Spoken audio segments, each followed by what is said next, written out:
Hello, friends. This is Dave Hurwitz, executive editor at ClassicsToday.com, here with How I Discovered Vaughan Williams. I know exactly when it happened. I remember it precisely. I was 12 years old. It was the year of my bar mitzvah. I was just going to turn 13 a couple months later. And I used to listen to the radio, and especially at night, I listened to WQXR, which was the radio station of the New York Times back then. I know a lot of you also listened to it. And, they had these evening programs that were really terrific because, they got you through the night. And when I was a kid, I slept in the same room with my brother. We had a small house and we shared a bedroom. We had bunk beds initially, which was sort of scary, and then separate beds. But we were in the same bedroom. And so I couldn't make noise. I had a little tiny transistor radio, and I would put it under my pillow, and I could listen to it through the pillow. It would sort of go into my ear, and I could hear what they were doing. And I discovered so much music that way. Oh, my God. And no one else could hear it. My parents wouldn't know I was listening to music because they would have been annoyed. They would have said, go to sleep. My brother couldn't hear it. It was really very, very convenient. Well, one day I was listening to something at night. I didn't know what the heck it was, and it was so beautiful. Oh my goodness. It just took my breath away, and it was just haunting and poetic, but at the same time sort of powerful and colorful and kind of sort of impressionistic. It turned out it was Vaughan Williams, a pastoral symphony. That was the first thing by him that I heard that I knew was by him. And I was totally, completely hooked from that moment on. But I was young. I was 12, and I was just starting high school, and things were busy in my life as a teenager, and so I didn't have any time to pursue it. And I wasn't sure I remembered the composer. I thought his name was Vaughan Williams. Naturally, I didn't know he had a first name, Rafe. I just thought, it's a guy, his name is Vaughan, and his last name is Williams.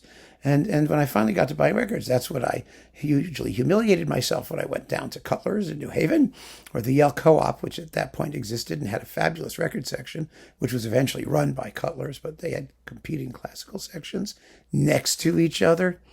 Oh, those were the days, And I asked Sam at Cutler's, people remember Sam, he smoked, unfiltered cigarettes, and it was a strange accent, and he knew his stuff. And I said, I want something by Vaughan. This guy named Vaughan, and his last name is Williams. And he just looked at me and said, no. His name is Vaughan Williams, or Rafe Vaughan Williams. But anyway, that was later. So that was my first encounter with Vaughan Williams. The next encounter was after we had moved to our second house, which was shortly after my bar mitzvah. And I had, at that point, my own bedroom.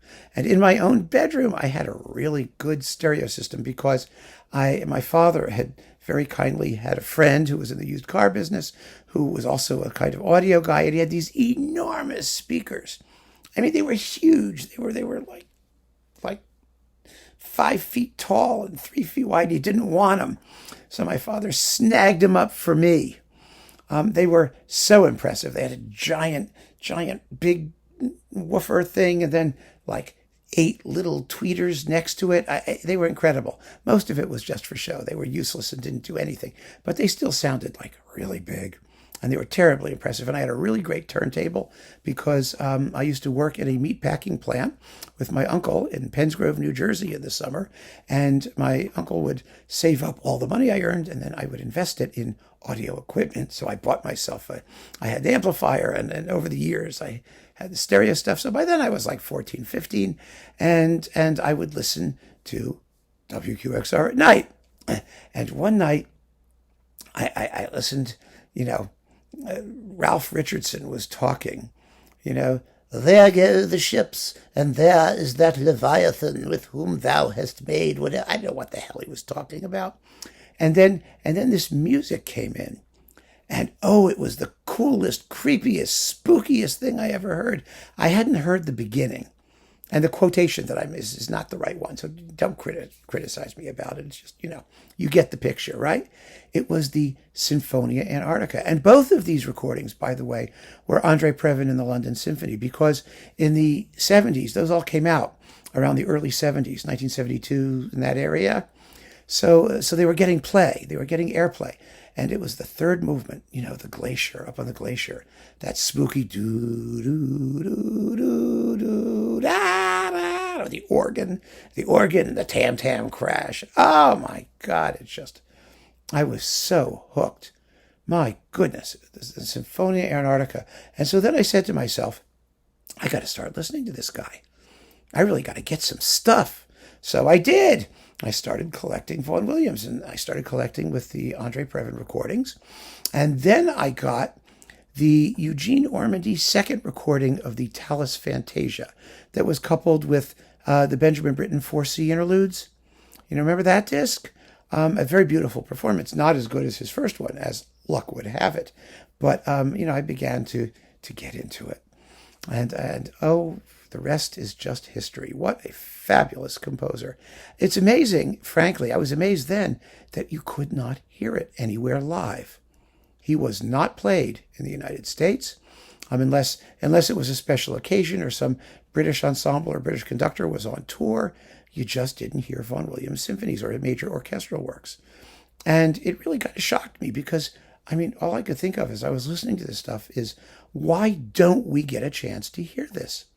And that was when, I think that was my teenage epiphany, when I realized that I was better off collecting records than I was going to concerts if what I was looking for was the widest exposure to a great range of repertoire and masterpieces that would never be played. I loved going to symphony concerts. I did. I went to all of them. I went to the New Haven Symphony. I went in New York. I saw Bernstein in the New York Phil. I saw, all this stuff. Whenever I could go, I went. And I always had a good time.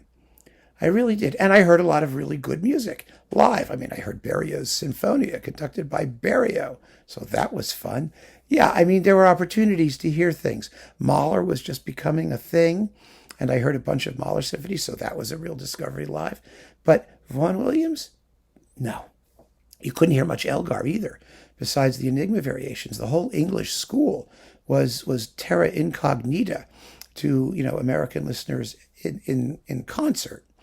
Not so much, of course, if you collected recordings, because the recordings were either British imports or they were released by the American licensee or the American subsidiaries of the big record labels, most of which were based in London and which were busy re-recording the same 5 pieces of Elgar every 5 minutes, and the big things by Britten and other stuff. So there was stuff out there. And of course, if you collected Vanguard, you had Maurice Abravanel and the Utah Symphony doing Vaughan Williams. I also got his stuff because it was on Vanguard and it was cheap and I could find it.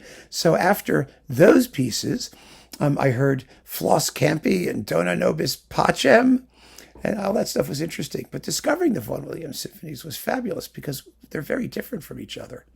And if you liked the Pastoral Symphony, well, then I heard the London Symphony, which I adored, and the Sea Symphony, which drove me crazy because it had singing.